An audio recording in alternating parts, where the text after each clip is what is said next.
Hello everyone, good evening. मैं भुवनेश्वर और आपके लिए लेकर आया हूँ एक new topic, acute respiratory distress syndrome. आज हम इसके बारे में डिटेल में डिस्कशन करेंगे। इसकी डेफिनेशन क्या होती है, क्या क्या काजेज हो सकते हैं, क्या रिस्क फैक्टर होते हैं और इसकी पैथोफिजियोलॉजी क्या होती है, क्या क्लिनिकल फीचर होंगे, कैसे इसकी डायग्नोसिस करेंगे, कैसे इसका मेडिकल मैनेजमेंट करेंगे। तो इन सब के बारे में हम डिटेल में डिस्कशन करेंगे। तो हम स्लाइड शेयर की हेल्प से डिस्कस करते हैं। तो अगर हम बात करें एक्यूट रेस्पिरेटरी डिस्ट्रेस सिंड्रोम के बारे में, तो ये एक खुद में एक डिजीज नहीं है। ये किसी एबनॉर्मलिटीज या डिसऑर्डर या डिजीज का सिम्टम्स कह सकते हैं, कि साइन कह सकते हैं। ये चीज़ है, ये कॉम्प्लिकेशंस है, ना कि ये अपने आप में एक डिजीज है। तो अगर एक्यूट रेस्पिरेटरी डिस्ट्रेस सिंड्रोम को हम लेमैन की लैंग्वेज में समझें, तो इसमें क्या होता है, जो हमारे एयर सैक्स होते हैं मीन्स एल्वियोलाई होते हैं, उनमें फ्लूइड का एक्यूमुलेशन होने लगता है। और फ्लूइड के एक्यूमुलेशन की वजह से जो है स्ट्रेस क्रिएट होता है। मीन्स जो लंग्स में गैसेस का एक्सचेंज होना चाहिए वो अच्छे से नहीं हो पाता है। क्यों नहीं हो पाता? क्योंकि फ्लूइड का कलेक्शन हो जाता है। तो इस वजह से ऑक्सीजनेशन जो है कम हो जाता है, ब्लड में ऑक्सीजन का लेवल कम हो जाता है। तो इसे हम क्या बोलेंगे, हाइपोक्सीमिया डेवलप हो जाता है। लेकिन इसमें जो हाइपोक्सीमिया डेवलप होती है वो रेफ्रैक्टरी हाइपोक्सीमिया डेवलप होती है, मीन्स इनएडिक्वेट ऑक्सीजनेशन होता है। तो अब अगर हम बात करें एक्यूट रेस्पिरेटरी डिस्ट्रेस सिंड्रोम के बारे में, तो ये जो फर्स्टली डिस्क्राइब किया गया था 1967 में, और इसको उस टाइम अलग अलग नाम से जाना जाता था। अब बेसिकली अब जो इसका नाम है वो है एक्यूट रेस्पिरेटरी डिस्ट्रेस सिंड्रोम, लेकिन इससे पहले हम लंग शॉक सिंड्रोम के नाम से भी जानते थे, या शॉक लंग सिंड्रोम के नाम से भी जानते थे। ऐसा क्यों बोलते थे? क्योंकि रेस्पिरेटरी इंसफिशियंसी हमें देखने को मिलती थी। देखिए, जहाँ शॉक टर्म आता है हमेशा हमारे दिमाग में आता है कि शॉक का मतलब यही होता है कि ब्लड का वॉल्यूम कम हो गया, बॉडी में फ्लूइड कम हो गया, इस वजह से शॉक, या ब्लड से रिलेटेड शॉक। हाँ, वो होता है, पर जहाँ पर इनसफिशियंसी हो, चाहे वो हमारे नर्व सेंसेशन की इनसफिशियंसी हो, मीन्स न्यूरो जो हमारा न्यूरोजेनिक शॉक होता है वो अलग होता है, ये न्यूरल शॉक या स्पाइनल शॉक जिसे हम बोलते हैं, या फिर चाहे हमारे जो रेस्पिरेटरी फंक्शंस हैं उनमें अगर इनसफिशियंसी आ जाए तो उससे जो शॉक जनरेट होगा वो उसे हम बोलेंगे शॉक लंग्स। तो शॉक लंग सिंड्रोम सबसे पहले हम इसे इस नाम से जानते थे। उसके बाद में बेट लंग्स के नाम से भी जानते थे। क्यों जानते थे? क्योंकि जैसा कि हमने डिफिनेशन में ही बताया कि हमारी जो एयर सैक्स होती हैं या एल्वियोलाई होती हैं उसमें फ्लूइड का कलेक्शन हो जाता था, होने लगता था, तो इस वजह से हम बोलते थे।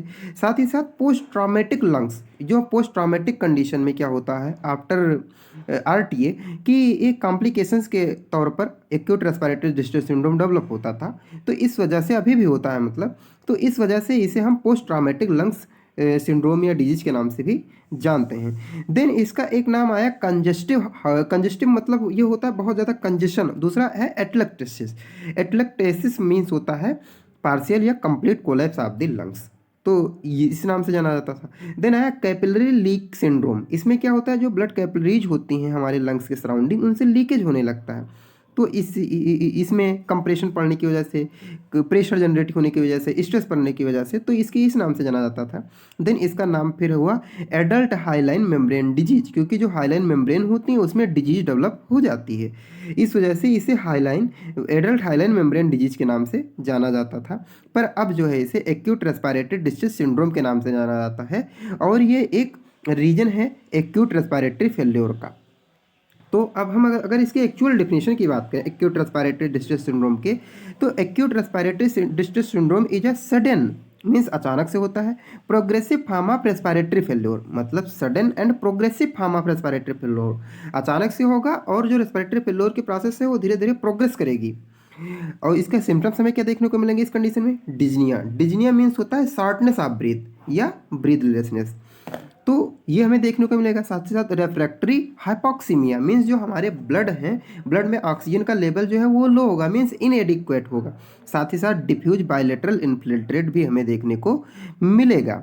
तो जैसा कि आपको इमेज में शो हो रहा है, ये हमारा नॉर्मल लंग्स की एल्वियोलाई है, लेकिन ये देखिए तो इसमें अगर इन्फेक्शन जब क्रिएट हो जाता है तो इस तरह से हमारी एल्वियोलाई हो जाती है, इसमें फ्लूइड्स का एक्युमुलेशन होने लगता है। ये देखिए थिकनिंग हो रही है, एडिमा फॉर्मेशन हो रहा है। तो ये होता है। अब साथ ही साथ इसके रीजन क्या हो सकते हैं, तो ये acute and massive lung injury means चाहे क्रॉनिक लंग इंजरी हुई हो, बहुत तेज़ी से मैसिव लंग इंजरी हुई हो, या एक्यूट लंग इंजरी होती है, तो उसकी वजह से ये डेवलप हो सकता है। साथ ही साथ अदर भी रीजन हो सकते हैं जिसको आगे अभी हम बता रहे हैं। तो इसकी वजह से वैरायटी ऑफ क्लिनिकल सिम्टम्स जो है, क्लिनिकल फीचर्स हमें देखने को मिलते हैं। तो ये सारी चीज़ें हैं। और जैसा कि हमने बता ही दिया, shortness of breath, refractory hypoxemia, bilateral infiltrate, ये सारी चीज़ें हमें देखने को मिलती हैं। अब अगर हम बात करें क्या रिस्क फैक्टर हो सकते हैं, क्या क्या काजेज हो सकते हैं हमारे एक्यूट रेस्पिरेटरी डिस्ट्रेस सिंड्रोम होने के, तो सबसे पहला अगर हम काज की बात करें तो जो मोस्ट कॉमनली, जैसा कि आपको पता होगा कि जो कोविड-19 जब बहुत तेज़ी से फैल रहा था, तो उस कंडीशन में जिन व्यक्ति की डेथ होती थी उसमें सबसे पहले उनके रिपोर्ट में देखने को मिलता था कि एक्यूट रेस्पिरेटरी डिस्ट्रेस सिंड्रोम हो गया, मीन्स ARDS हमें देखने को मिलता था, समझ नहीं पाते थे। तो ये बहुत तेज़ी से डेवलप होता था उस कंडीशन में।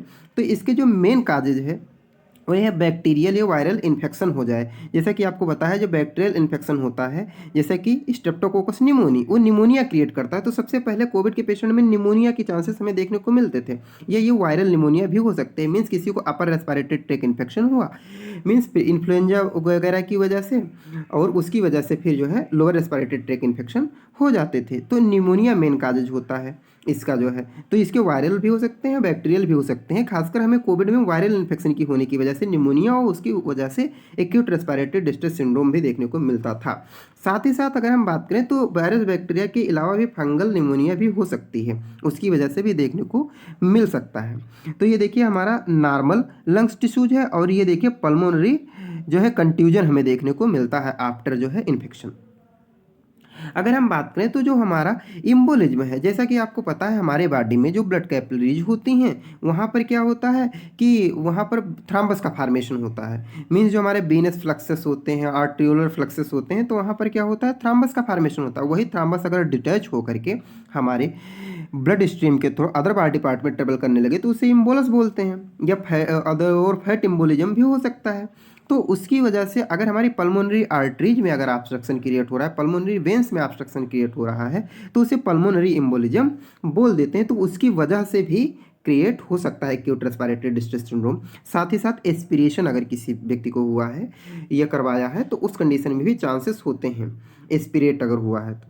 साथ ही साथ अगर हम बात करें कोई मैसिव स्मोकर है, अगर बहुत ज़्यादा स्मोकिंग करता है, चेन स्मोकर है, तो उसमें ज़्यादा चांसेस होते हैं। सेकेंडरी स्मोकर्स में भी हो सकते हैं। सेकेंडरी स्मोकर्स का मतलब होता है कि कोई पर्सन स्मोकिंग कर रहा है और वहाँ पर अनदर पर्सन कर रहा खड़ा है जो स्मोकिंग नहीं कर रहा है, पर उसे भी जो है जो स्मोक है मीन्स जो धुआं है वो भी इनहेल कर ले रहा है, तो उसमें भी चांसेस हो सकते हैं। साथ ही साथ इनहेल्ड टॉक्सिन्स, अगर कोई टॉक्सिन्स को इनहेल कर रहा है तो उसकी वजह से भी हो सकता है।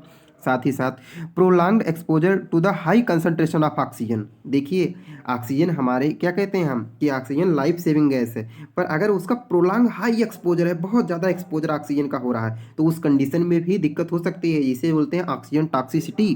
तो इसकी वजह से भी acute respiratory distress syndrome develop हो सकता है।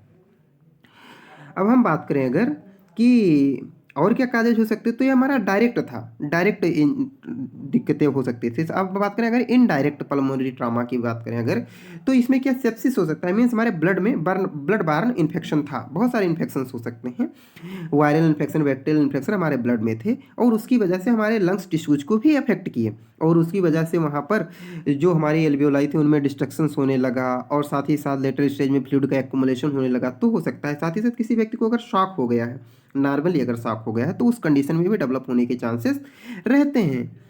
और अगर हम बात करें किसी को मल्टीपल ट्रॉमा हुआ है, बहुत सारा मीन्स आरटीओ हुआ, बहुत सीवियर आरटीओ हो गए, तो उस कंडीशन में भी हो सकता है।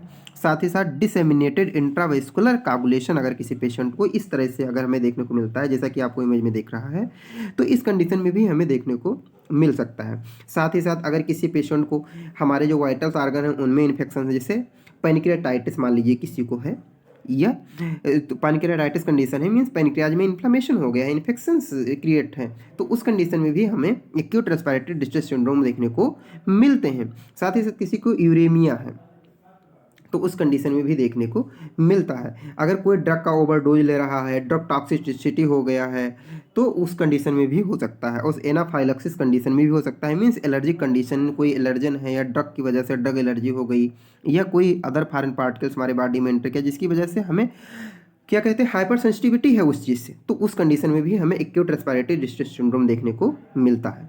साथ ही साथ अगर और अदर रीजन भी हो सकते हैं, इडियोपैथिक काजेज वगैरह तो हो ही सकते हैं। मीन्स इडियोपैथिक मतलब होता है अननोन रीजन, तो ये हर डिजीज में होता है कहीं ना कहीं। साथ ही साथ अगर किसी को बाईपास सर्जरी हुई है, मीन्स किसी को क्या हुआ है कि बाईपास सर्जरी हुई है, तो उस कंडीशन में भी हो सकता है। अब अगर हम बात करें मैसिव ट्रांसफ्यूजन, किसी ने ब्लड ट्रांसफ्यूजन करवाया और ब्लड ग्रुप नहीं मैच किया, तो उस कंडीशन में भी acute respiratory distress syndrome develop होने में चांसेस रहते हैं। साथ ही साथ प्रेगनेंसी इंड्यूस्ड हाइपरटेंशन, जब प्रेगनेंसी होती है तो उसकी वजह से जो हार्मोनल चेंजेज आते हैं तो हमारा ब्लड प्रेशर थोड़ा बढ़ जाता है, और अगर उस कंडीशन में भी देखें तो होने के चांसेस रहते हैं, पर ये इनडायरेक्ट काज हैं। साथ ही साथ इंक्रीज इंट्राक्रेनियल प्रेशर, जो हमारे आईसीपी है, मीन्स ब्रेन में इंट्राक्रेनियल प्रेशर का बढ़ जाता है, तो उस कंडीशन में भी दिक्कत आ सकती है। अब अगर हम बात करें कि इसकी पैथोफिजियोलॉजी क्या हो सकती है, तो अगर हम पैथोफिजियोलॉजी की बात करें तो जो हमारी पैथोफिजियोलॉजी है एक्यूट रेस्पिरेटरी डिस्ट्रेस सिंड्रोम की, वो ये है कि अगर किसी पर्सन को डायरेक्ट या इनडायरेक्ट ट्रॉमा या इंजरी होती है, तो उसकी वजह से क्या होता है, जो हमारे इन्फ्लामेटरी मीडिएटर्स हैं, केमिकल मीडिएटर्स हैं, वो रिलीज होते हैं इन्फ्लामेटरी सेल से, लाइक सीरोटोनिन, हिस्टामिन, ब्रेडिकाइन। तो ये अगर लंग इंजरी की हम बात करें तो अगर ऐसा होता है तो हमारी जो एल्वेओलर कैपिलरीज हैं वो डैमेज हो जाएंगी, उनकी मेम्ब्रेन डैमेज होगी तो वो भी डैमेज होंगी। इसकी वजह से क्या होगा कि इंट्राक्रेनियल जो हमारी कैपिलरीज का प्रेशर है, प्रेशर ग्रेडियंट है, वो चेंज होगा और परमेबिलिटी जो है वो इंक्रीज हो जाएगी कैपिलरी मेम्ब्रेन की। इसकी वजह से क्या होगा कि प्रोटीन रिच जो फ्लूइड है उसका क्या होगा, उसका आवागमन मीन्स एक्सचेंज जो है इंक्रीज हो जाएगा, क्योंकि परमेबिलिटी इंक्रीज हो गई है। इसीलिए देखो वहाँ पर एक नाम आया था कैपिलरी लीक सिंड्रोम आया था ना, तो उसमें यही होता था कि कैपिलरीज का जो क्या है परमेबिलिटी वो चेंज हो जाता था, उसकी वजह से जो है जो प्रोटीन रिच फ्लूइड है वो आने लगता था, एडिमा फॉर्मेशन होने लगता था। साथ ही साथ इन्फ्लामेटरी सेल्स जो हैं वो एयर फिल्ड रहती थी और वो क्या हो जाती थी, वो फ्लूइड फिल्ड हो जाती थी। इसकी वजह से क्या होता था, डिसफंक्शन क्रिएट हो जाते थे और लंग्स के जो टिश्यूज हैं वो लॉस होने लगते थे, फ्लूइड का एक्युमुलेशन होने लगता था, और इसकी वजह से जो है acute respiratory distress syndrome develop हो जाता था। तो बेसिकली इसमें यही है कि जब कहीं डायरेक्ट इनडायरेक्ट इंजरी होती है तो उसकी वजह से इन्फ्लामेटरी मीडिएटर्स रिलीज होते हैं। मीडिएटर्स रिलीज होने की वजह से क्या होता है कि जो हमारी एल्वियोलर कैपिलरीज हैं, मेम्ब्रेन है, उनकी परमेबिलिटी चेंज होगी, उनकी परमेबिलिटी चेंज होगी तो प्रोटीन आयन का जो प्रोटीन्स हैं उनका इन्फ्लक्स होने लगेगा और एडिमा वगैरह फार्मेशन होने लगता है। साथ ही साथ लंग्स टिश्यूज हैं उनका डिस्ट्रक्शंस होने लगता है। अब हम बात करें, जैसा कि आपको इमेज में दिख रहा है पैथोफिजियोलॉजी के तौर पर, तो उसी को अभी हम समझा रहे हैं, आपको समझा रहे थे कि बैजो एक्टिव एमीन्स जो है या केमिकल मीडिएटर्स रिलीज होंगे तो उसकी वजह से क्या होगा, ब्रांको कॉन्ट्रक्शंस होगा। मीन्स जो ब्रांकस हमारा है, ब्रांक्यूल्स है, ब्रांकस है, उसका डायमीटर कम हो जाएगा। इसकी वजह से गैसेस एक्सचेंज इम्पेयर्ड हो जाएगा, acute respiratory distress syndrome develop हो सकता है। साथ ही साथ क्या होगा कि और क्या हो सकता है कि जब केमिकल मीडिएटर्स रिलीज होते हैं तो जो कैपिलरीज की मेम्ब्रेन की परमेबिलिटी इंक्रीज हो गई, परमेबिलिटी इंक्रीज होने से जो फ्लूइड का एक्सचेंज है वो भी अलग तरीके से होने लगेगा और उसकी वजह से पल्मोनरी एडिमा हो सकता है। साथ ही साथ अगर हम बात करें तो केमिकल मीडिएटर के रिलीज होने की वजह से, जैसे कि हमने बताया, ब्रांकोस्पाज्म हो जाता है, वेस्क्यूलर नैरोइंग हो सकती है, ऑब्स्ट्रक्शन हो सकता है, तो इसकी वजह से पल्मोनरी हाइपरटेंशन हो सकता है और acute respiratory distress syndrome develop हो सकता है। साथ ही साथ क्या होगा कि जब किसी को कोई लंग्स इंजरी वगैरह हो जाती है तो सर्फेक्टेंट का प्रोडक्शन कम हो जाता है, तो जो एल्वियोलर कंपायंस हैं वो भी कम हो जाते हैं और लंग्स कोलैप्स होने के ज़्यादा चांसेस हो जाते हैं और इसकी वजह से acute respiratory distress syndrome develop हो सकता है। तो ये इसकी पैथोफिजियोलॉजी बेसिकली होती है। अब अगर हम देखें तो जो हमारी एक्यूट रेस्पिरेटरी डिस्ट्रेस सिंड्रोम है ये बेसिकली 3 फेजेज में होता है। पहला है एक्जुडेटिव फेज, दूसरा है प्रोलिफरेटिव फेज या फाइब्रो प्रोलिफरेटिव फेज, ये स्टेज जो तीसरी होती है फाइब्रोटिक स्टेज होती है। अब अगर हम बात करें एक्जुडेटिव स्टेज की, तो ये 0 से 6 दिन के बीच की होती है। तो इसमें क्या होता है कि एक्सेसिव फ्लूइड का एक्यूमुलेशन होने लगता है लंग्स टिश्यूज में, जिसे हम एक्जुडेशन बोलते हैं। और वहाँ पर क्यों ऐसा होता है? क्योंकि लीकेज होने की वजह से होता है। मीन्स एक्सेसिव फ्लूइड का एक्यूमुलेशन कब होगा? जब कैपिलरीज की परमेबिलिटी चेंज होगी, मीन्स फ्लूइड का लीकेज होगा। और क्यों ऐसा होता है? क्योंकि एक्यूट या मैसिव इंजरी हो जाती है। तो ये चीज़ हो सकती इसमें देखने को मिलता है। साथ ही साथ हाइपोक्सीमिया देखने को मिलता है, जो हमारा ब्लड है उसमें ऑक्सीजन का लेवल कम हमें देखने को मिलेगा। साथ ही साथ जो हमारी लाइनिंग है, लाइनिंग मेम्ब्रेन है, मीन्स इंडोथेलियम है, एपिथेलियम है, उनमें क्या इंजरी देखने को मिलती है एक मीन्स एक्जुडेटिव स्टेज में। साथ ही साथ जो है कुछ इंडिविजुअल में इसी स्टेज में रिकवरी भी हमें देखने को मिल जाती है। और कुछ पर्सन में हमें क्या होता है कि मतलब नेक्स्ट स्टेज में मीन्स जो सेकेंड स्टेज है उसमें भी हमें जाने को मिल सकता है। उसके भी सिम्टम्स दिख सकते हैं। जो हमारी प्रोलिफरेटिव स्टेज होती है 7 to 10 डेज की, इसमें क्या होता है, जो हमारे कनेक्टिव टिश्यूज होते हैं ये स्ट्रक्चरल एलिमेंट होते हैं। तो इसमें क्या होता है, लंग्स के जो टिश्यूज होते हैं उनमें क्या होता है, इनिशियल इंजरी के बाद प्रोलिफरेशन स्टार्ट हो जाता है। मीन्स जो हमारी फाइब्रोब्लास्ट सेल होती है, फाइब्रोब्लास्टिक एक्टिविटीज होती है, प्रोलिफरेशन स्टार्ट हो जाता है। इसकी वजह से स्टिफ लंग हो जाता है या शॉक लंग हो जाता है। मीन्स शॉक लंग मतलब क्या हुआ कि जो हमारी रेस्पिरेटरी इनसफिशियंसी हुई, मीन्स हमारा लंग्स पूरी तरह से फंक्शन नहीं कर पा रहा है, तो स्टिफ लंग्स या और शॉक लंग्स डेवलप हो जाता है। क्यों डेवलप होता है? क्योंकि फाइब्रोब्लास्टिक एक्टिविटीज जो है स्टार्ट हो जाती है प्रोलिफरेटिव स्टेज में, जो कि 7 to 10 डेज का होता है। अब अगर हम बात करें कि एबनॉर्मल, इससे क्या होगा, एबनॉर्मल इनलार्जमेंट होगा एयर स्पेस का और फाइब्रोटिक्स टिश्यूज का जो फार्मेशन होगा, मीन्स स्केरिंग स्कार टिश्यूज के भी फार्मेशन होना स्टार्ट हो जाएंगे। तो ये हमें देखने को मिलता है सेकेंड स्टेज में।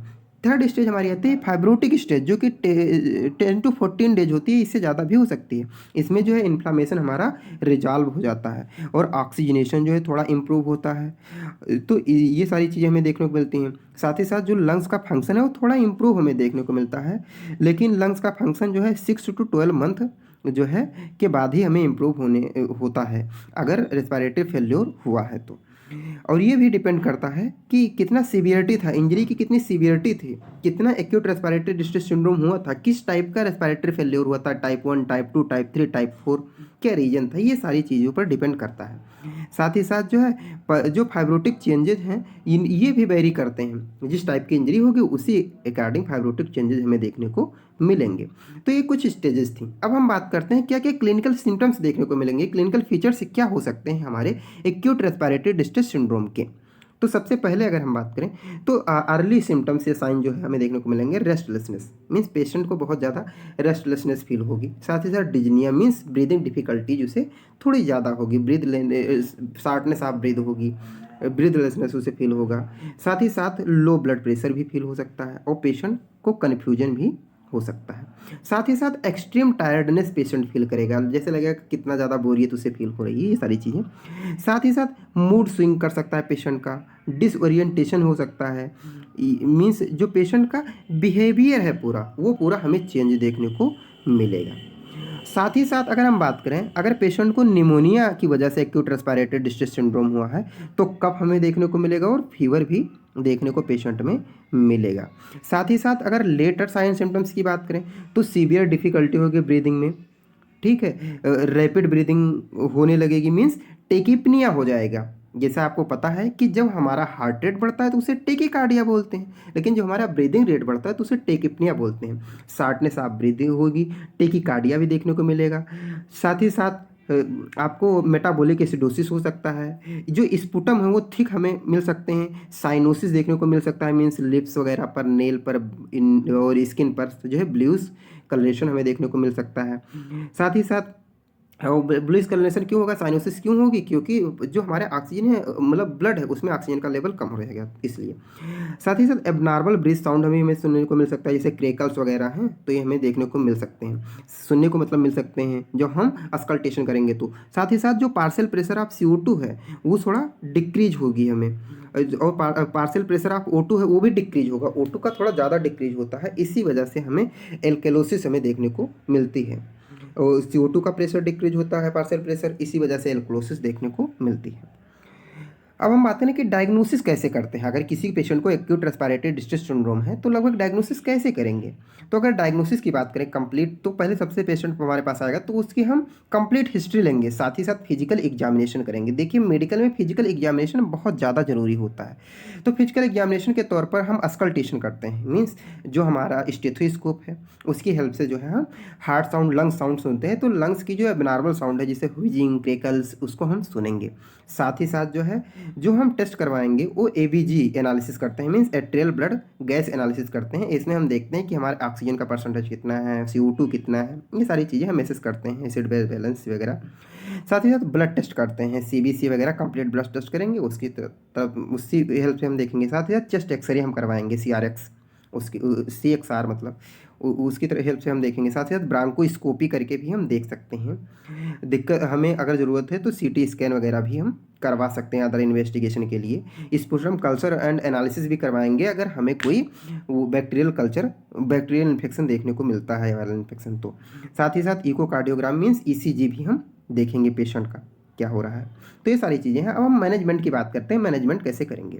तो सबसे पहले अगर पर्सन कोई एक्यूट रेस्पिरेटरी डिस्ट्रेस सिंड्रोम से मीन्स क्या है, प्रभावित है, अफेक्टेड है और हमारे पास आया तो उसको सीधे हम ICU में एडमिट करते हैं, मीन्स इंटेंसिव केयर यूनिट में। क्योंकि ये जो है आपको जैसा कि हमने स्टार्टिंग में बताया था कि जो एक्यूट रेस्पिरेटरी डिस्ट्रेस सिंड्रोम होता है इसकी वजह से acute heart failure sorry acute lungs failure होने के चांसेस होते हैं, पल्मोनरी फेल्योर होने के चांसेस रहते हैं। इस वजह से इसकी जो है कोई स्पेसिफिक थेरेपी नहीं है। इस पर हम क्या करते हैं, इसमें हम क्या करते हैं, सीधे सीधे सिम्टोमेटिक ट्रीटमेंट से स्टार्ट करते हैं और सपोर्टिव मेजर भी देते हैं, मीन्स ऑक्सीजन सप्लीमेंट और मैकेनिकल वेंटिलेटर मीन्स वेंटिलेशन भी अप्लाई करते हैं।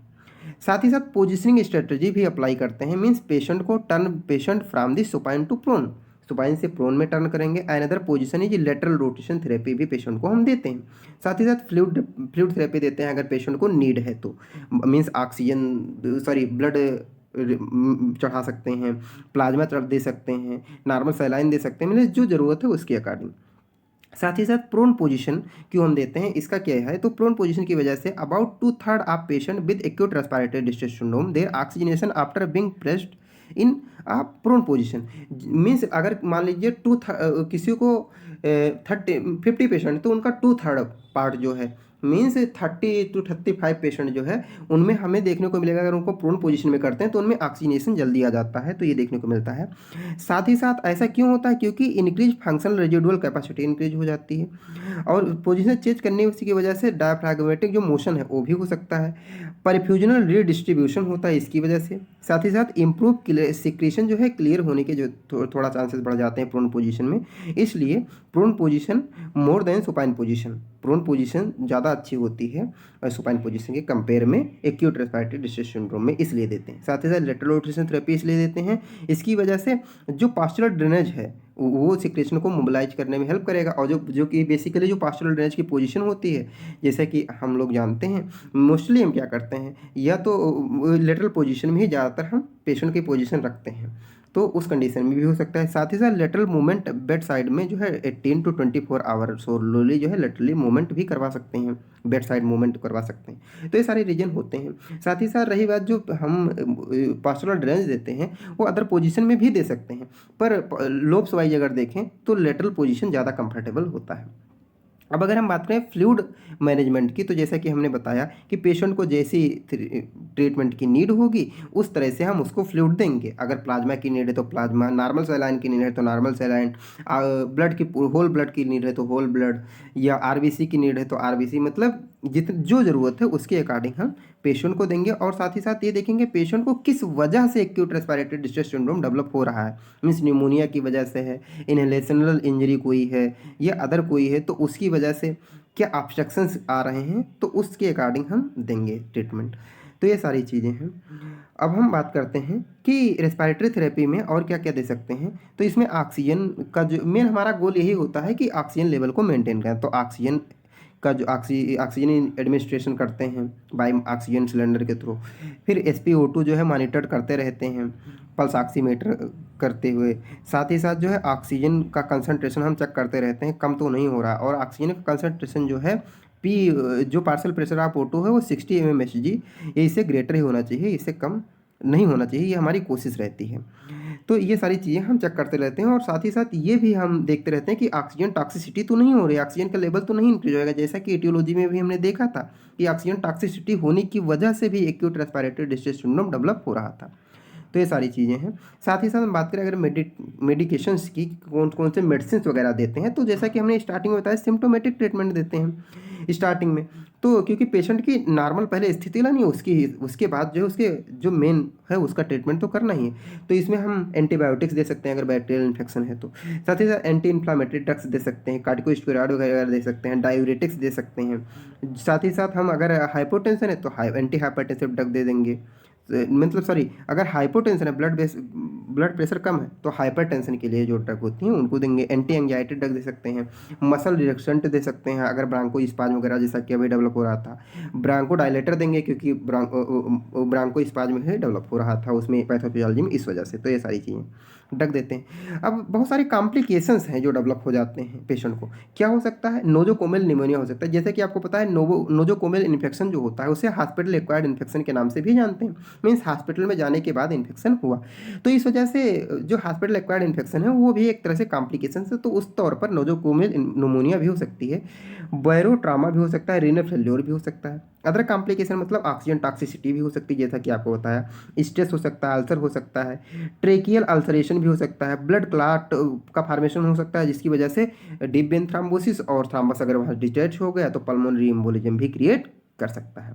साथ ही साथ अगर देखें तो इन्फेक्शन हो सकता है, जैसे catheter related infection, hospital acquired pneumonia जैसे इन्फेक्शन हमने बताया ही, सेप्सिस भी हो सकता है, ऑक्सीजन टॉक्सिसिटी तो हो ही सकता है। इस साथ ही साथ वेंटिलेटर एसोसिएटेड निमोनिया हो सकती है, पल्मोनरी इम्बोलाई हो सकता है, पल्मोनरी इम्बोलिज्म हो सकता है, एक्यूट रीनल फेल्योर हो सकता है, एंडोट्रेकियल ट्यूब जो है अगर इंटूबेशन है, एंडोट्रेकियल इंटूबेशन तो उसके कॉम्प्लिकेशंस होते हैं, मीन्स लेरेंजियल अल्सरेशन हो सकता है, ट्रेकियल अल्सरेशन, तो ये सारे कॉम्प्लिकेशंस हो सकते हैं। अब इन कॉम्प्लिकेशंस का मैनेजमेंट हम कैसे करेंगे? तो अगर हॉस्पिटल एक्वायर्ड निमोनिया है तो उसको मैनेज करने के लिए जो है 68% पेशेंट में हमें ये देखने को मिलेगा। तो अगर ऐसा कुछ है तो उसमें क्या इन्फेक्शन हमें देखने को मिल सकता है, कंटामिनेटेड मेडिकल इक्विपमेंट की वजह से हो सकता है, एस्पिरेशन की वजह से हो सकता है, प्रोलॉन्ग वेंटिलेशन की वजह से हो सकता है, रेस्पिरेटरी ट्रैक इन्फेक्शन की वजह से हो सकता है। Main control or infection sterile technique elevate bed to prevent aspiration. अब देखिए इसमें ये सारे रीजन यहाँ तक बताए कि क्या क्या रीजन हो सकते हैं होने के। अब इन्हीं रीजन को हम अगर प्रिवेंट कर लें, जैसे कि मेन कंट्रोल मतलब इन्फेक्शन को हम कंट्रोल कर लें, जो भी टेक्निक यूज करें उसको स्टेराइल तरीके से यूज करें और बेड को थोड़ा एलिवेट करके रखें तो जिसकी वजह से बेड शोर वगैरह नहीं होंगे और एस्पिरेशन भी अच्छे से हो जाएगा, तो ये सारे कॉम्प्लिकेशंस हो सकते हैं और इसके मैनेजमेंट हम इस तरह से कर सकते हैं। तो ये थोड़ा सा हमारा एक्यूट रेस्पिरेटरी डिस्ट्रेस सिंड्रोम के बारे में रहा। Thank you so much. Please video देखने के बाद ज़रूर बताइएगा आपको ये वीडियो कैसा लगा। Thank you so much.